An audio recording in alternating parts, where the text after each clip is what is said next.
Okay, so now we're going to talk about the energy stored in the gravitational field.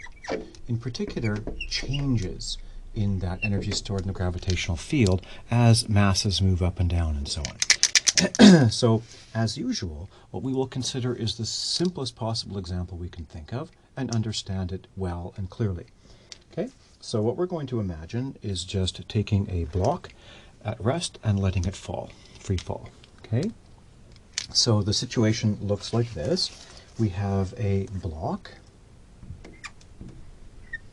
of mass m, which starts out at rest. And then we let that block go and it free falls down. And so later on, it'll be down here, and it will have some speed v and hence kinetic energy. And so we will suppose that let's put the height in here. This is like height above the ground. So this block starts at some initial height, h initial up here, and then it free falls down to some final height, h final there. And so its displacement during that time is this vector delta r. Okay? And during the time that it's falling, there is a constant force acting, namely the force of gravity. So the force of gravity is just a constant force of magnitude mg pointing straight down. So that's our situation, very, very simple. And we're going to think of this both in terms of energy storage mechanisms and energy transfer mechanisms. So the picture is basically like this. So this is our isolated system, and what it includes is the block and the Earth block gravitational field. Okay, so we'll divide our whole isolated system into the block, which can store energy in the form of kinetic energy only. Okay, and then we also have the gravitational field. Okay, and the gravitational field of the Earth block system, the energy stored in there, we call U gravity. And then the idea is the block starts off with zero kinetic energy. Its kinetic energy increases. There's been a change in the kinetic energy. So there must have been a transfer of energy from the gravitational field into the block. So, maybe the block's kinetic energy goes up by 5 joules, while then the energy stored in the gravitational field must have gone down by 5 joules. And the energy transfer mechanism that we're talking about here is work done by the gravitational force as this mass displaces from here to here. And so this energy transfer mechanism is work done by the gravitational field. Okay, so that's our basic picture. And then, so we'll look at this situation from two different perspectives. So conservation of energy can be thought of as either the total energy in an isolated system doesn't change, or the energy in this part over here goes up because there's been energy transferred. So they're both equivalent. Okay, so in terms of thinking about it in terms of storage mechanisms, okay, we would write, well, the total energy of the system doesn't change, so change in total energy is equal to 0. And then what we do is we identify, well, what are the various forms of energy involved in this situation, in this total isolated system? Well, there is energy associated with, that can be stored in the gravitational field, and there's energy that can be stored in the kinetic energy of that block. Okay, and so this is, each of these can individually change. So there's change in the energy stored in the gravitational field, plus change in the kinetic energy of the block. Now, in this case, whenever you write this out, a useful thing to do is just to look at the diagram, look at the situation, and figure out the signs of these changes. Okay, so in this case, obviously, the kinetic energy is increasing, so the change in the kinetic energy will be positive, which means that in order for that plus that to add up to 0, it better be that that thing is negative. So the change in the gravitational field energy is negative. Gravitational field energy has gone down. Okay? So that is the statement of conservation of energy thought of in terms of storage mechanisms, without any regard to how the energy got from the gravitational field into the kinetic energy of the block. Okay, so that's the subject of energy transfer mechanisms. Okay, so for energy transfer, what we use is the work kinetic energy theorem. Okay, at least for lots of problems, it's really that's the thing we're talking about is work. Work is the usual method is the common method of energy transfer that's used in Physics 121. So we say, yes, well, we know that the total work done, the work done by all of the forces acting on that block, better equal to the change in the kinetic energy of the block. So what is the work done by all the forces? Well, there's only one force acting, and that's the gravitational force. So it's the work done by the gravitational force. Now, the work done by a force is, in general, the work done by, say, gravitational force is the force vector dot product with the displacement integrated over the trajectory. Now, in this case, the force of gravity is constant. And so we can pull it outside of the integral, and it just becomes force of gravity vector dot product with the integral of dr, which is summing up all those changes. Well, that's just the finite displacement delta r. So that's why constant forces are so easy. Okay? So we don't have to do that integral. So it's just very, very simple. The work done by gravity is the constant force of gravity, Fg, vector dot product with the finite displacement delta r. So it's very important that here we're using the fact that the force of gravity is constant. And then the expression for work is very simple. Vector dot product constant force, vector dot product finite displacement. Okay, great. And then we better have, according to the work kinetic energy theorem, the work done by all the forces, just gravity in this case, better equal the change in the kinetic energy. Okay? And now we look at this and we say this transfer relationship has a change in kinetic energy in it. And this storage relationship has also a change in kinetic energy. And so we can equate those two things and then solve for what is the change in the gravitational field energy. So that's in principle how this works. Okay, so then we just solve. We say, yes, the change in the energy stored in the gravitational field of this thing is equal to the negative of the change in the kinetic energy of the block. Okay, and so that's equal to negative, according to the work kinetic energy theorem, energy transfer. The change in the kinetic energy is the work done by gravity. So it's negative. So it's positive F gravity dot delta R. We have a negative sign there. So it's F gravity dot delta R. Okay, so we have that. And then we say, well, what is this? So this is going to be a negative, that negative sign, the magnitude of the force of gravity, which is mg, times the magnitude of the displacement. The magnitude of the displacement is the length of this vector here, which is h initial minus h final. Okay, times cosine of the angle between. Well, the force of gravity and the displacement are in the same direction, so that's cosine of 0 is plus 1. So it just looks like that. And then we say, usually we don't like initial minus final, usually we like final minus initial, that's change. Okay, so we bring the minus sign inside there and it becomes positive mg times h final minus h initial is change in height. Okay, and so we have this interesting relationship. It says that the change in the amount of energy stored in the gravitational field is equal to positive mg times the change in height. Okay, and then we go one step further and say, well, m and g are not changing, so mg times the change in height is the same as the change in mg times the height. Okay, so now we have an expression which says that the change in this thing is equal to the change in this thing. That means this thing equals that thing up to an arbitrary constant, an integration constant.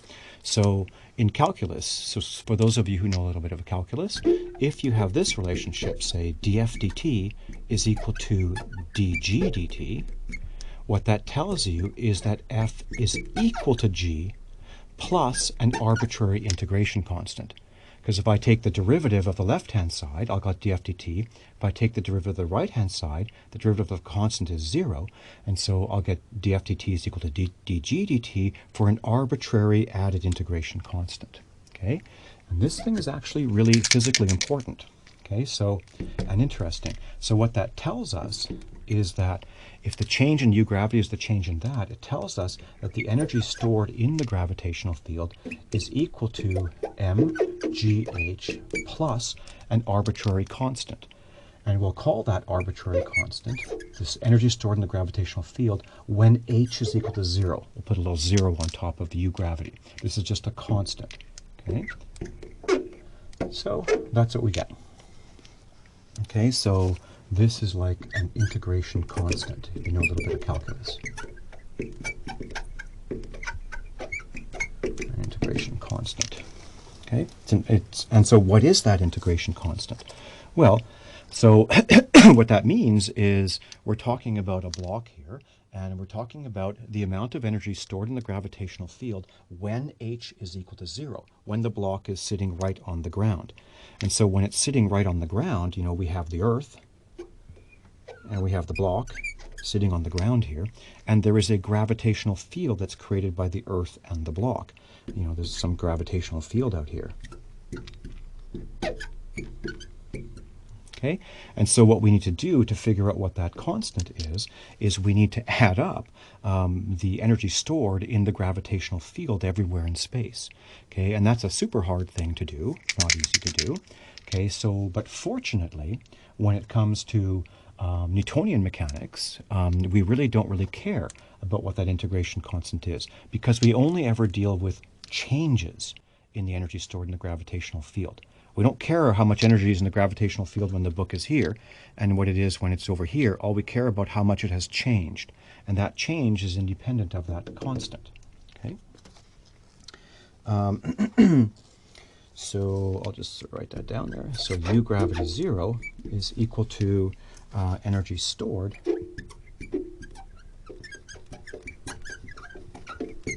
in the gravitational field when h is equal to 0. This is hard to calculate. Okay, but in a Newtonian universe, in Newtonian mechanics, we don't care about that. Okay, so this U gravity 0 is irrelevant because we're only interested in changes in the amount of energy stored in the gravitational field.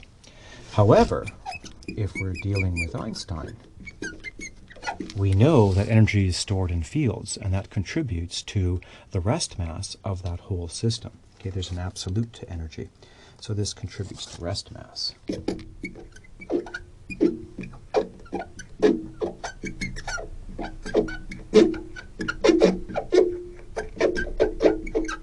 Rest mass of this entire system, this guy, and the gravitational field. Okay, very good.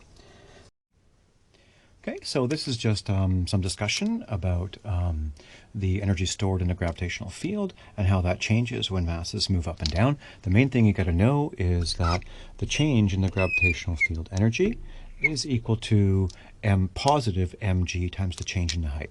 So if the change in the height is positive, then then the energy in the gravitational field goes up. If the change in the height of an object is negative, then the change in the gravitational field is negative. Gravitational field energy goes down. Okay, very good. Okay, so now we're going to do kind of a rich and interesting example involving the gravitational field. And this problem would be very difficult to solve if we tried to solve it using Newton's second law. Sum of the forces is mass times acceleration. However, it turns out to be very easy to solve using conservation of energy principle, which is why conservation of energy is such a great thing to know. And in the process, we're going to actually solve it two different ways. We're going to solve it using conservation of energy in the form of, the total energy of an isolated system doesn't change. So if the energy over here goes down, the energy over here must go up by the same amount, so that the total energy doesn't change. That's delta E total equals 0, without any regard for how the energy got transferred from one to another. The second way to solve it, which of course gives the same answer, is using the work kinetic energy theorem. And that is to, say, identify a subset of the system and say, well, the energy transferred to that subset is equal to the increase in the energy in that little subsystem. Okay? So they're both equivalent, they both give the same answer, and it's really important that you know how to apply both of those principles, both of those approaches. Okay, so this is basically a roller coaster problem, and so we start with a track up here, and it goes down like this, and then there's a loop, say over here, and then it continues on like this, and this is the ground level here. Okay, and let's see, so the roller coaster starts at a certain height above the ground, call that H initial. So there's our little roller coaster. And the roller coaster is given some initial velocity, v initial, to the right like that. We just give it a push, and this is a frictionless track.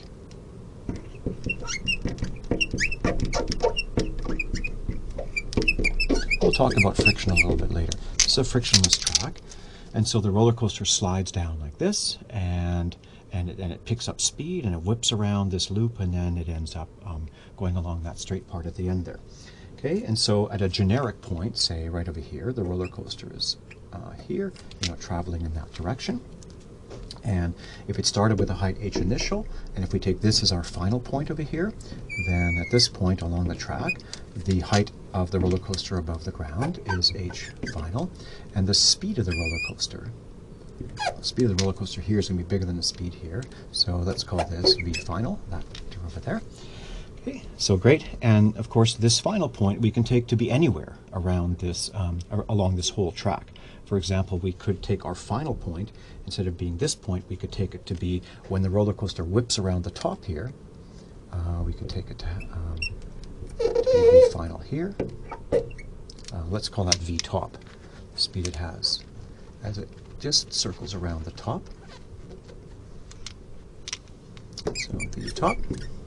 Or it could whip around here, and we might be interested in what is the speed when it gets to the end of the track, so the end.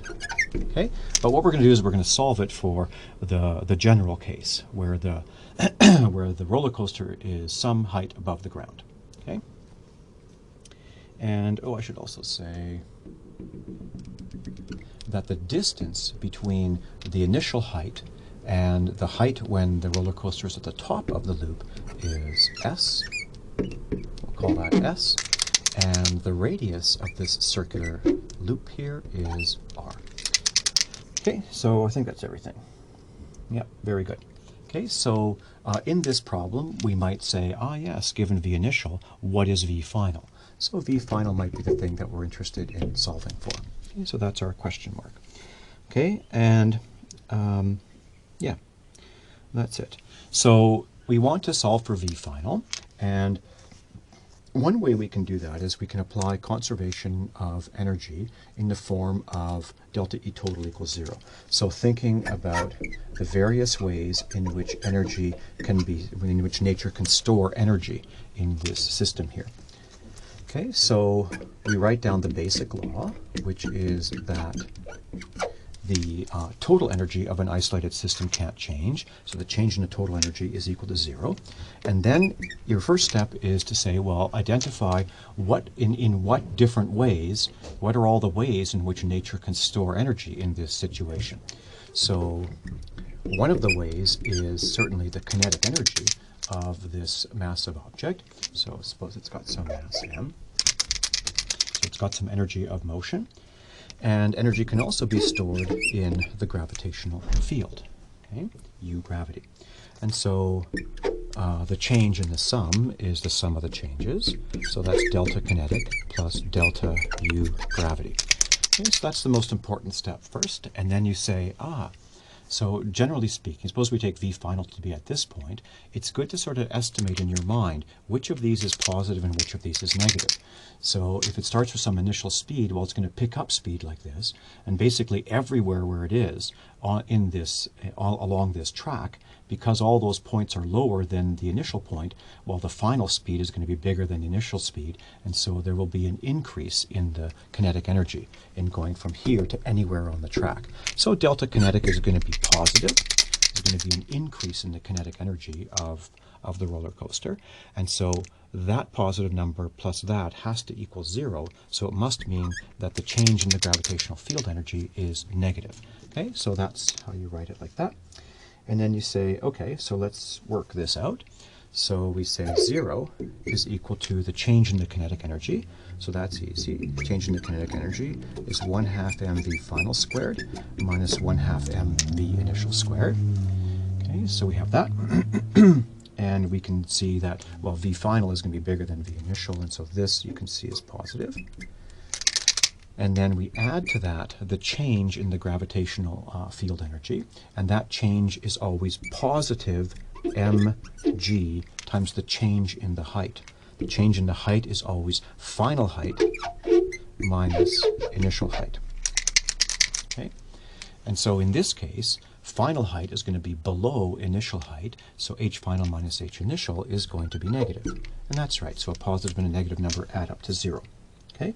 And I want you to notice an important thing here is that because there's 0 on the left-hand side, divide both left and right-hand side by the mass, and you'll see that the mass cancels. That's an important sort of observation to make. What that tells you is that whether this roller coaster is a very light roller coaster filled with nobody, or it's overfilled with a bunch of people, it doesn't matter. The speed will be the same at any point along the track, regardless of the mass. So that's an interesting thing. And that's a very common thing to happen in gravitational problems, because according to Galileo, you drop two objects and they accelerate with the same acceleration, independent of their mass. So all objects follow the same trajectories in a gravitational field.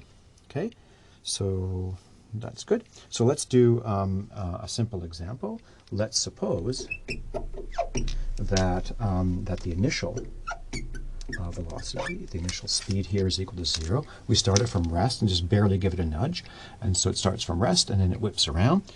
And let's suppose that we're interested in v final being when it comes around the top of that loop.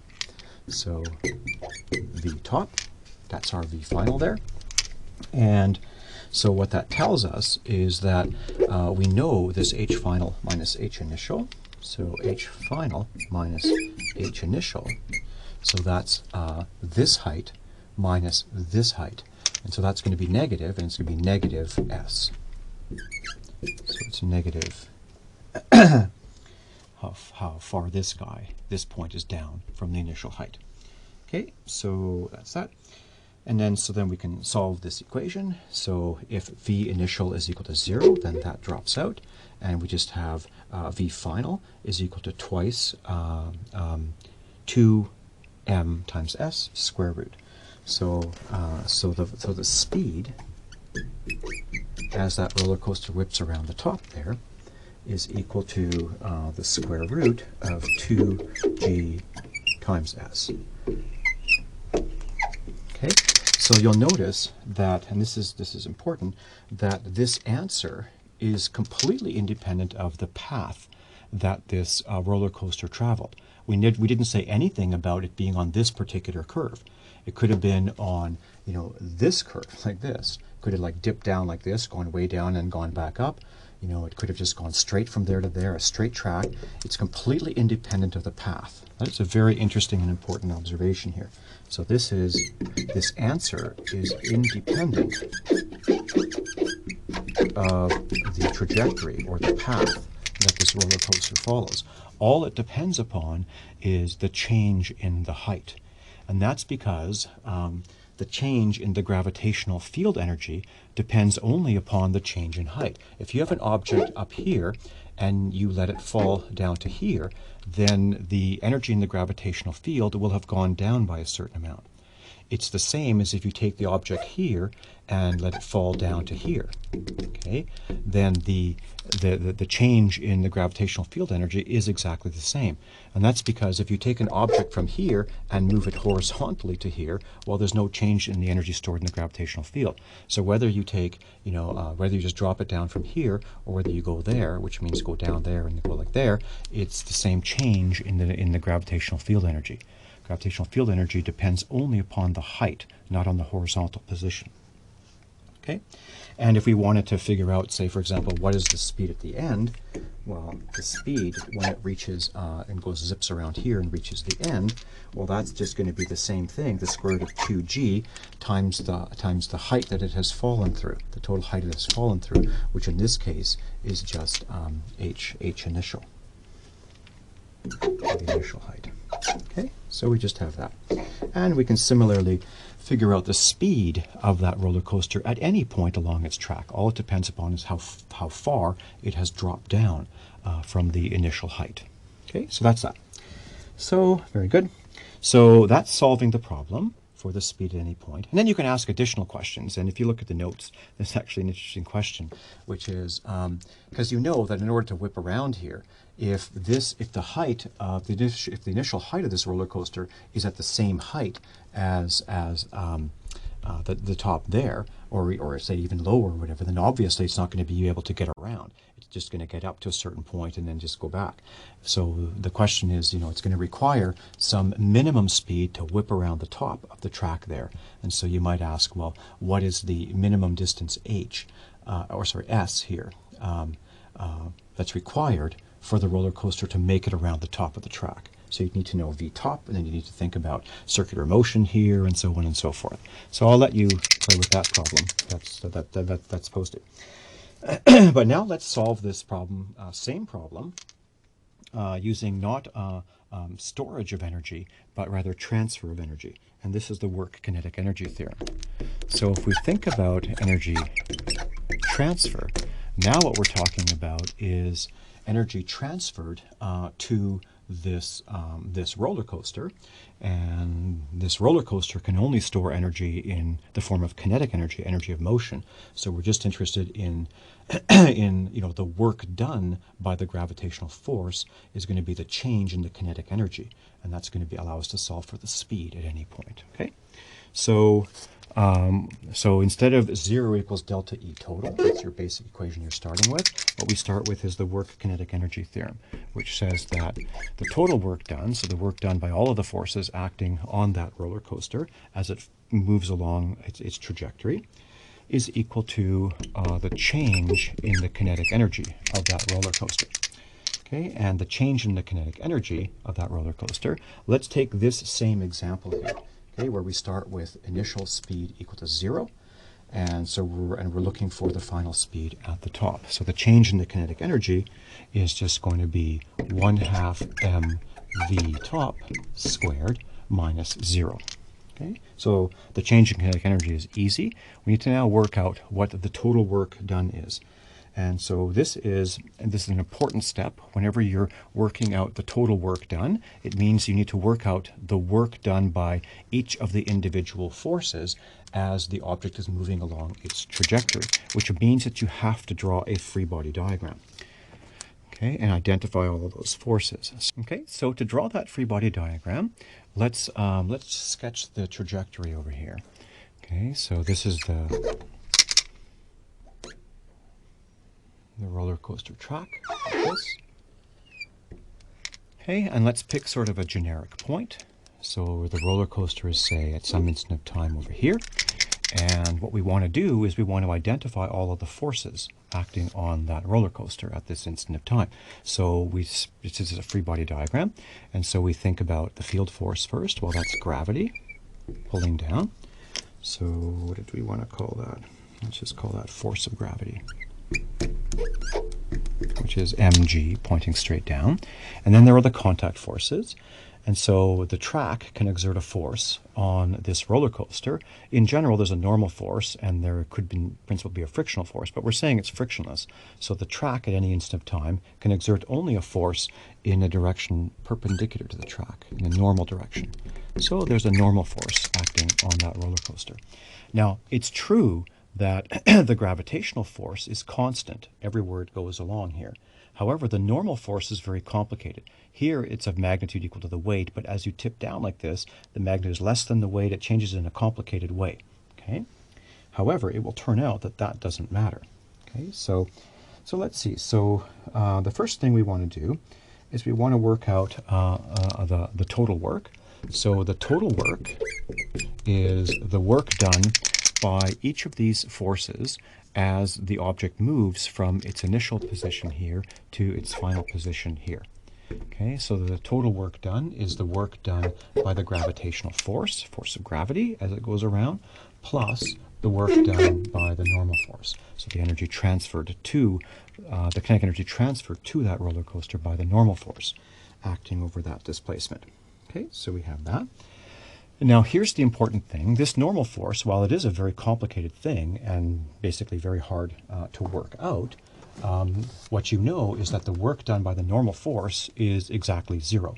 And that's because if we go anywhere along the trajectory, when the block, when the roller coaster moves from here to here, the displacement is dr in that direction, but the normal force is perpendicular to the displacement. So everywhere you go along this track, from any point to any other point, the work done by the normal force, displacement vector dot product normal, is equal to zero. So the work done by the normal force is zero. So the normal force does not transfer any energy, is not responsible for transferring any energy to that block. Only the gravitational force is responsible for transferring kinetic energy to that block. Okay, so that's a really important point. And so, so then we work out, well, what is the work done by the gravitational force? Well, in general, the work done is the integral of force dot dr. But remember that when the force is constant, as it is in this case, the gravitational force is exactly the same everywhere along here. You can pull that force out of the integral, and it just turns out to be the constant force of gravity, vector dot product, the finite displacement, delta r, from the initial point to the final point. Okay? It's a very important simplification that happens when dealing with constant forces. So in this case, let's pick an arbitrary, we're trying to work out what delta r is. Let's pick an arbitrary reference point O here, and the initial position, the vector pointing to the initial position, r initial is this one. The vector pointing to the final position is this one. This is r final.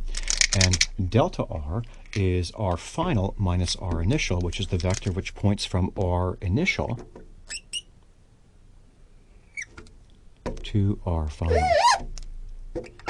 That's this vector, delta r. Okay, so very good. And then what we say is, we need to work out, at every point we have a vector. How should we write this? We're going to run out of room. Okay, let's do it down here. So we have a force of gravity vector. Force of gravity, vector dot product delta r. So delta r is this vector over here. And this is delta r.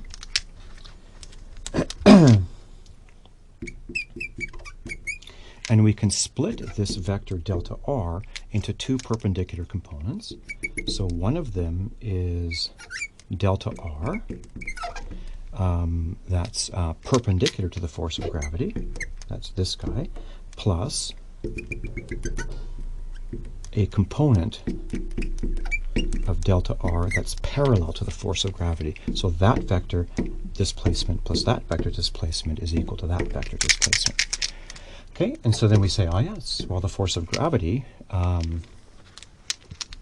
Fg, vector dot product delta r is the component perpendicular to the force of gravity plus the component parallel to the force of gravity. That's this guy over here. Okay, and then you look at that and you say, oh, wait a minute. Force of gravity, vector dot product, the perpendicular, well, that's just zero, so we can ignore that one. And so all it is the force of gravity, vector dot product, the component of the displacement that's parallel to the force of gravity, that vector. Okay? And so what's that? Well, that's equal to the magnitude of the force of gravity, that's just mg, times the length of this vector. So, and the length of this vector is going to be, so you can see that, let's go back to the original diagram here. So remember that this point here is a distance s below that top level. So what we're talking about in this picture here is this distance, which is the distance s. Okay, and so that's just the magnitude of this vector here, that's that length, is that s. Okay, times cosine of the angle between them. Well, delta r and f are in the same direction. The angle between them is 0. Cosine of 0 is plus 1. So it's positive mg times the s.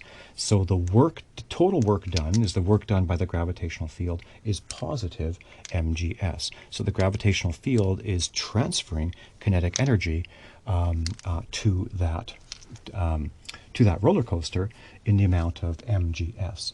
And so we just set, yes, the total work done, that's this. We set that equal to the change in the kinetic energy, which is this. And then the m's cancel out as before, and we solve for v total, and we get v total, or sorry, not v total, v at the top. We get v at the top is equal to the square root of 2 times g times s, which is the same answer that we got applying conservation of energy in terms of, delta E total equals 0. Okay? And so what's happening here, I should have written that down. I don't have a ring here. Anyways, this answer is the same as this answer. Okay, we get the same answer. So the point that I just wanted to make here is that what's happening is, in terms of our sort of big isolated system, which we've divided into two parts. So one subsystem is the roller coaster, and that roller coaster can store energy in the form of kinetic energy only, okay, energy of motion. And then we also have the gravitational field of the roller coaster Earth system.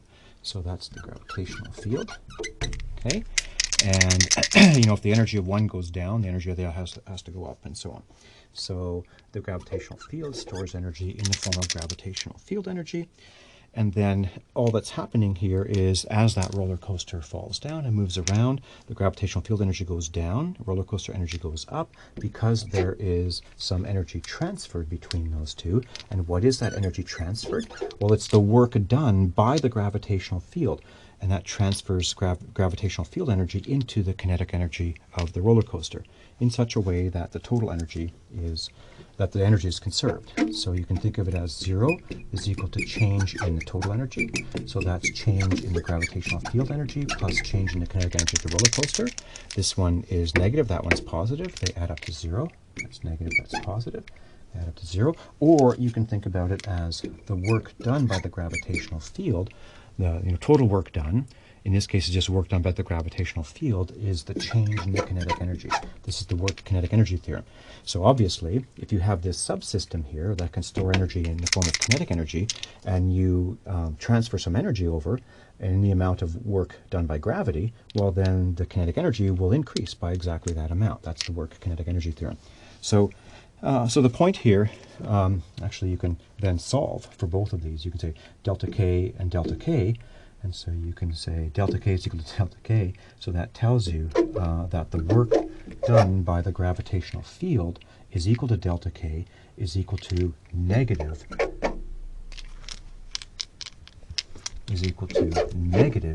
the change in the gravitational field energy. Okay, and that makes sense because work done by the gravitational field is the energy transferred out of the gravitational field, and so that's positive in this case. So that's going to cause a decrease in the gravitational field energy. So delta U gravity will be negative. Negative of the negative is positive. Okay, so check your signs when you're done stuff like that. Okay, You're done in a solution like this. And so this is a really nice example because it shows you in sort of a well, interesting kind of simple but interesting sort of example of how it is you can solve a problem using conservation of energy, either storage method or transfer method. All right, very good.